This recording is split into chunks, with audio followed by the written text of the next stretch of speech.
Hello guys, welcome back to the channel. In this today's tutorial, I'm going to show you how we can remove photo background using Photoshop mobile application. Okay, let's get into it guys. First of all, I'm going to open up my Photoshop application and I'm going to choose a photo.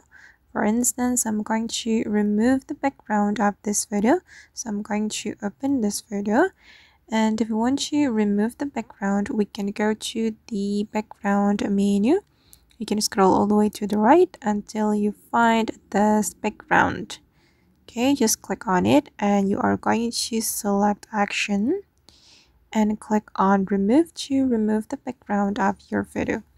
And once you're ready to save your photo, you just need to click on this icon and then the photo will be saved to your device. Alright guys, and that's all the way to remove background with Photoshop mobile application. I hope this video will be useful for you. Thank you so much for watching, and if you found this tutorial useful, don't forget to hit the like button, leave your comments, and also subscribe to this channel. See you in the next video.